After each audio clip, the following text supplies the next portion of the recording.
Hello అండి అందరికీ welcome back to కొత్త రుచులు.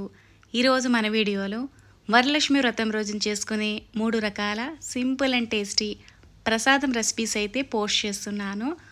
చక్కెర పొంగలి గుడిలో పెట్టే ప్రసాదంలా కమ్మగా మంచి రుచిగా రావాలి అంటే కొన్ని టిప్స్ ఫాలో అయితే సరిపోతుంది. ఎవరైనా ఈ చక్కెర పొంగలిని ఈజీగా తయారు చేసుకోవచ్చు. బెల్లం పరమాన్నం మంచి రుచిగా ఎప్పుడు చేసినా ఒకే రుచితో పాలు విరగకుండా చల్లారిన తర్వాత కూడా గట్టి పడకుండా ఎలా తయారు చేసుకోవాలో ఈరోజు వీడియోలో చూద్దామండి. వరలక్ష్మి వ్రతం రోజున ప్రత్యేకించి చేసుకునే నైవేద్యాల్లో బెల్లం తాలికలు కూడా ఉంటాయి. వీటిని మంచి రుచిగా తాలికలు విరిగిపోకుండా ఎలా తయారు చేసుకోవాలో ఈరోజు వీడియోలో చూద్దామండి. ముందుగా బెల్లం పరమాన్నం ఎలా తయారు చేసుకోవాలో చూద్దాం రండి. ఇంట్లో ఏ శుభకార్యమైనా పండుగైనా పూజైనా ముఖ్యంగా చేసే ప్రసాదం బెల్లం పరమాన్నం. ఒక్కొక్కళ్ళు ఈ ప్రసాదాన్ని ఒక్కోలాగా చేస్తూ ఉంటారు. చిన్న చిన్న మార్పులతో ఈ ప్రసాదాన్ని అమృతమంత రుచిగా తయారు చేసుకోవచ్చు. పరమాన్నం చల్లారిన తర్వాత కూడా గట్టిపడకుండా వండేటప్పుడు అస్సలు పాలు విరగకుండా కమ్మని రుచితో తినే కొద్దీ ఇంకా తినాలనిపించేలా బెల్లం పరమాన్నం ఎలా తయారు చేసుకోవాలో చూద్దాం రండి. బౌల్లోకి కప్పు నిండుగా బియ్యాన్ని తీసుకోవాలి.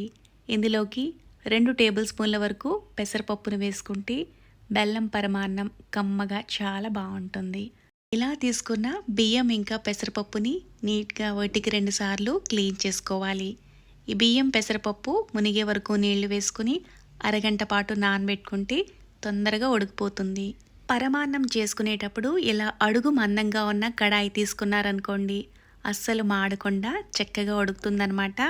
ఇత్తడి కడాయిలో చేసుకుంటే పరమాన్నం టేస్ట్ కూడా చాలా చాలా బాగుంటుంది. ఏ కప్పుతో అయితే బియ్యాన్ని కొలిచి తీసుకున్నామో అదే కప్పుతో 4 కప్పుల పాలు వేసుకోవాలి. 2 కప్పుల నీళ్లు వేసుకోవాలి. అచ్చంగా పాలతో చేసిన అంత బాగుండదండి. ఒక 2 కప్పుల వరకు కంపల్సరీ నీళ్లు వేసుకోండి. పాలు నీళ్లు కలిపి 6 కప్పులు అయ్యేటట్టుగా వేసుకోవాలి. పాలు ఇలా మరిగి ఒక పొంగు వచ్చిన తర్వాత ముందుగా నానబెట్టుకున్న బియ్యాన్ని వేసుకోవాలి. బియ్యంలో ఉన్న నీళ్లను కంప్లీట్గా తీసేసుకుని బియ్యాన్ని మాత్రమే వేసుకోవాలి. స్టవ్ని మీడియం టు లో ఫ్లేమ్లో పెట్టుకుని మధ్య మధ్యలో గరిటతో కలుపుకుంటూ ఉడికించుకుంటూ ఉంటే ముందుగానే నానబెట్టుకున్నాం కదా బియ్యాన్ని, తొందరగానే ఇలా దగ్గరగా అయిపోతుంది. ఇలా అయితే సరిపోతుందండి. మీరు మరీ దగ్గరగా కూడా ఉడికించుకోకూడదు. ఇలా ఉడికించుకుంటే సరిపోతుంది. ఇక్కడ మనం తీసుకున్న 6 కప్పుల నీళ్లు ఇంకా పాలకి చక్కగా ఇలా సాఫ్ట్గా ఉడికిపోయింది. మీకు ఉడకలేదు ఇంకొంచెం గట్టిగా ఉంది అనిపిస్తే కొద్దిగా పావు కప్పు నీళ్లు వేసుకుని ఉడికించుకున్న ఇలా సాఫ్ట్గా ఉడికిపోతుంది. ఇందులోకి కొద్దిగా యాలకుల పొడి వేసుకుంటే ఫ్లేవర్ బాగుంటుంది. అప్పటికప్పుడు దంచుకున్న యాలకుల పొడి వేసుకుంటే ఫ్లేవర్ ఇంకా బాగుంటుంది. కొద్దిగా పచ్చకర్పూరం వేసుకుంటే గుడిలో పెట్టే ప్రసాదంలా ఉంటుంది. ఇలా పచ్చకర్పూరం వేసుకునేటప్పుడు కొంచెం అంత వేసుకుంటే చాలండి. ఎక్కువగా వేసుకున్నారంటే ఘాటుగా అయిపోతుంది. ఇలా చిటికెడు వేసుకుంటే సరిపోతుంది. ఇది పూర్తిగా ఆప్షనల్ అండి. ఇది వేసుకోకుండా కూడా యాలకుల పొడితో చేసుకున్న చాలా బాగుంటుంది పరమాన్నం. ఇప్పుడు స్టవ్ ఆఫ్ చేసేసుకొని చల్లారకుండా మూతతో కవర్ చేసుకుని కాసేపు పక్కకు పెట్టుకోవాలి. ఏ కప్పుతో బియ్యాన్ని కొలిచి తీసుకున్నామో అదే కప్పుతో 2 కప్పుల బెల్లాన్ని తీసుకోవాలి. ఇందులోకి అరకప్పు నీళ్లు వేసుకుని బెల్లం అంతా పూర్తిగా కరిగిపోయి ఇలా ఒక తీగ పాకం వచ్చే వరకు ఉడికించుకోవాలి. ఇలా ఒక తీగ పాకం వచ్చిందంటే సరిపోతుంది. ఇప్పుడు స్టవ్ ఆఫ్ చేసేసుకుని ముందుగా ఉడికించుకున్న పాల అన్నంలోకి బెల్లం పాకాన్ని వడపోసుకొని తీసుకోవాలి. బియ్యాన్ని పాలల్లో ఉడికించుకోవడం వల్ల పరమాన్నం చాలా కమ్మగా అలాగే రుచిగా కూడా ఉంటుంది. బెల్లాన్ని డైరెక్ట్గా పరమాన్నంలో వేశారంటే విరిగిపోయే అవకాశాలు ఉంటాయి. ఇలా బెల్లాన్ని ఒక తీగ పాకం పట్టుకుని వేసుకోవడం వల్ల పరమాన్నం గంటలు గడిచినా సరే ముద్దగా గట్టిగా అవ్వకుండా ఈ కన్సిస్టెన్సీలోనే ఉంటుందండి. ఇదంతా కలిసేలా బాగా మిక్స్ చేసుకోవాలి. నెక్స్ట్ ఇప్పుడు కడాయిలోకి 2 టేబుల్ స్పూన్ల వరకు నెయ్యిని వేసుకోవాలి. ఇందులోకి జీడిపప్పు పలుకులు వేసుకుని ముందుగా వేయించుకోవాలి. ఇవి కొంచెం వేగిన తర్వాత కిస్మిస్లను కూడా వేసుకుని సన్నటి సెగ మీద వీటిని దోరగా వేయించుకుని ముందుగా ఉడికించుకున్న పరమాన్నంలోకి వేసుకోవాలి. ఇదంతా కలిసేలా బాగా మిక్స్ చేసుకోవాలి. అంతేనండి, ఎంతో రుచిగా ఉండే బెల్లం పరమాన్నం అయితే రెడీ అయిపోయింది. ఇలా తయారు చేసుకున్న బెల్లం పరమాన్నం గంటలు గడిచినా సరే ముద్దలా గట్టిగా అస్సలు అవ్వదు, ఇలాగే ఉంటుంది. పూజల హడావిడైతే స్టార్ట్ అయిపోయింది. వచ్చేవన్నీ పండుగ రోజులే కదా, మీరు కూడా బెల్లం పరమాన్నాన్ని ఇలా ఒకసారి ట్రై చేయండి. ట్రై చేసి మీకు ఎలా అనిపించిందో నాకు కామెంట్ చేయండి.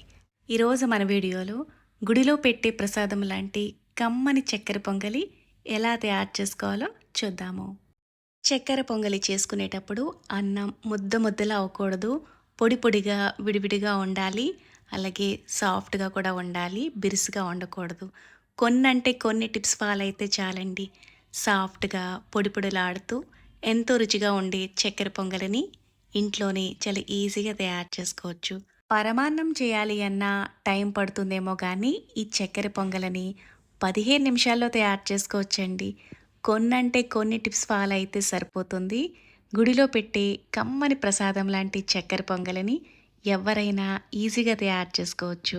పూజల హడావిడిలో చక్కెర పొంగలిని గుడిలో పెట్టే ప్రసాదంలా క్విక్గా ఎలా తయారు చేసుకోవాలో చూద్దాం రండి. కడాయిలోకి అరకప్పు పెసరపప్పుని తీసుకోవాలి. ఇలా తీసుకున్న ఈ పెసరపప్పుని సన్నటి సెగ మీద మంచి గోల్డెన్ కలర్ వచ్చే వరకు వేయించుకోవాలి.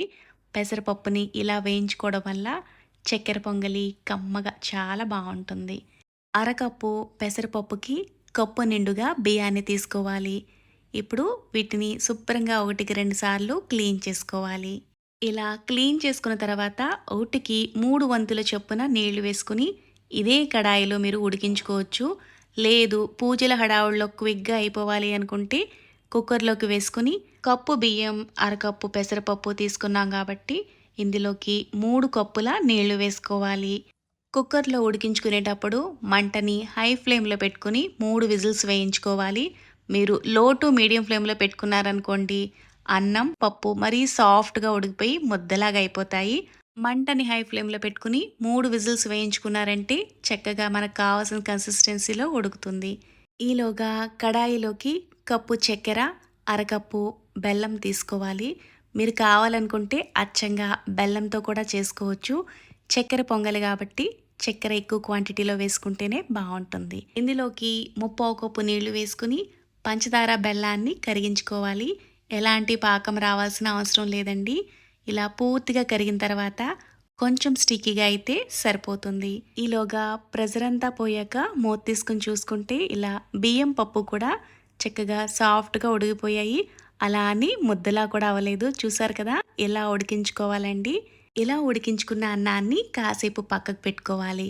4-5 యాలకులు కొద్దిగా పంచదార వేసి అప్పటికప్పుడు యాలకుల పొడిని ఇలా దంచుకుని వేసుకోవడం వల్ల చక్కెర పొంగలి యాలకుల ఫ్లేవర్తో చాలా బాగుంటుందండి. కంపల్సరీ అప్పటికప్పుడు దంచుకుని వేసుకోండి. పంచదార ఇలా కొంచెం స్టిక్కీగా అయితే సరిపోతుంది, ఎలాంటి పాకం రావాల్సిన అవసరం లేదండి. ఇందులోకి ముందుగా ఉడికించుకున్న అన్నం పప్పును వేసుకుని ఇదంతా కలిసేలా బాగా మిక్స్ చేసుకోవాలి. ఇందులోకి దంచుకున్న యాలకుల పొడి కొద్దిగా పచ్చకర్పూరాన్ని వేసుకుంటే అచ్చం గుడిలో పెట్టే ప్రసాదంలా ఉంటుంది. పచ్చకర్పూరాన్ని మరీ ఎక్కువగా కూడా వేసుకోకూడదు, ఘాటుగా అయిపోతుంది. ఇలా కొంచెం అంత వేసుకున్న ఫ్లేవర్ చాలా బాగుంటుంది. ఇదంతా కలిసేలా బాగా మిక్స్ చేసుకున్న తర్వాత ఏ కప్పుతో అయితే బియ్యాన్ని పప్పుని కొలిచి తీసుకున్నామో అదే కప్పుతో అరకప్పు నెయ్యిని తీసుకోవాలి. మీరు ఇంత నెయ్యి వద్దు అనుకుంటే కొంచెం తగ్గించుకుని కూడా వేసుకోవచ్చు. గుడిలో పెట్టే ప్రసాదంలా రావాలి అంటే నెయ్యి అరకప్పు కంపల్సరీ వేసుకోవాలి. జీడిపప్పు ఇలా కొంచెం వేగిన తర్వాత కిస్మిస్లను వేసుకోవాలి. అలాగే చిన్న ముక్కలుగా కట్ చేసుకున్న కొబ్బరి ముక్కలను కూడా కంపల్సరీ ఇందులోకి వేసుకోవాలి. ఇక్కడ నేను పచ్చి కొబ్బరి ముక్కలను వేసుకున్నాను. మీరు కావాలనుకుంటే ఎండు కొబ్బరి ముక్కలను కూడా వేసుకోవచ్చు. ఇవన్నీ ఇలా దోరగా వేగాయి కదా, ఇలా వేగితే సరిపోతుందండి. మరి రంగు మారేటట్టుగా కూడా వేయించుకోకర్లేదు.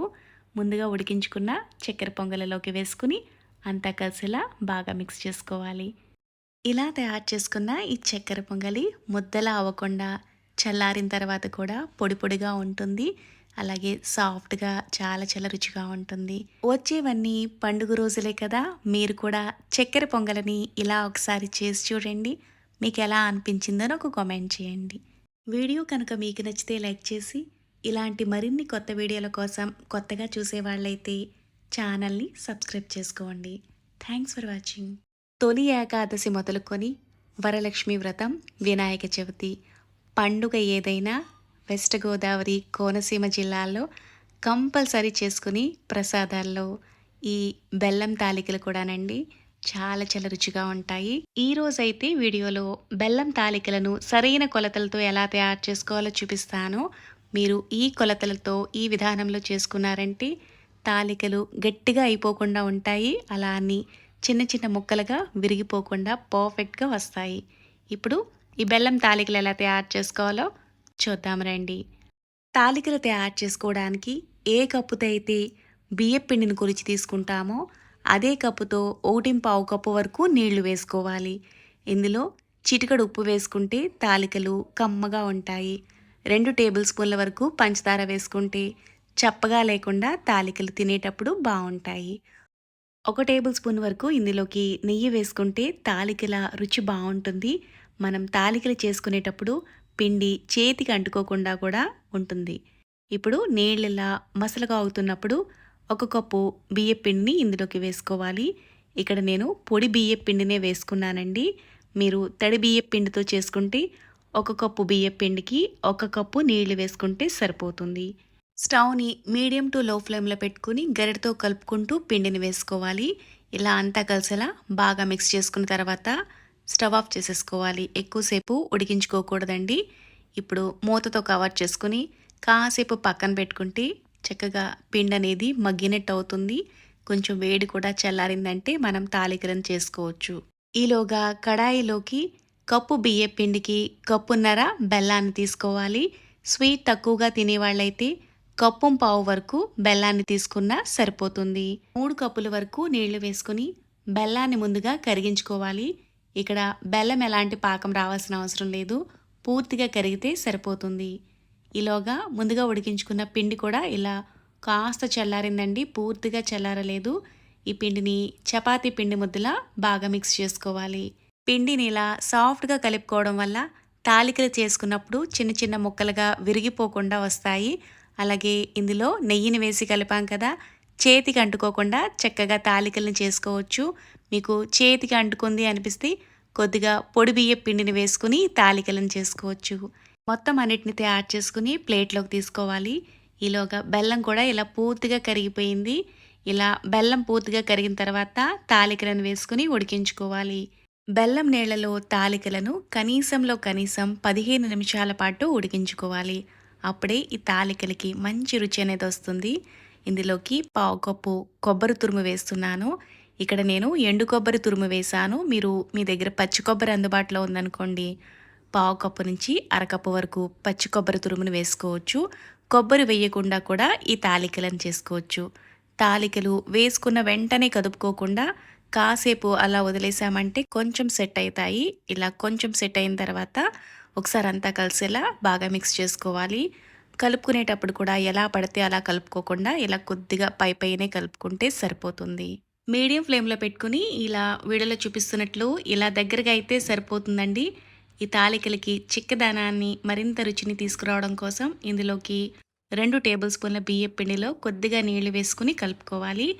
ఈ మిక్స్ని ఉడుకుతున్న తాలికల్లోకి వేసుకుని మరి కాసేపు ఉడికించుకుంటే ఈ తాలికలకి మంచి చిక్కదనం వస్తుంది. ఇందులో మంచి ఫ్లేవర్ కోసం కొద్దిగా దంచుకున్న యాలకులను కూడా వేసుకుని ఇవన్నీ కలిసినట్టుగా బాగా మిక్స్ చేసుకుని మరొక 3 నుంచి 4 నిమిషాల పాటు ఉడికించుకున్నామంటే ఇలా చిక్కగా దగ్గరగా అయిపోతుందన్నమాట.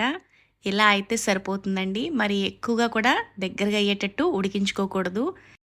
ఇలా అయితే సరిపోతుంది. చల్లారిన తర్వాత ఇంకొంచెం థిక్‌గా అవుతుందనమాట. ఇప్పుడు స్టవ్ ఆఫ్ చేసేసుకోవడమేనండి. చూసారు కదా తాలికలు ఎంత చక్కగా వచ్చాయో. బెల్లం తాలికలను మీరు కూడా ఒకసారి ఇలా ట్రై చేసి మీకు ఎలా అనిపించిందో కామెంట్ చేయండి. Thanks for watching.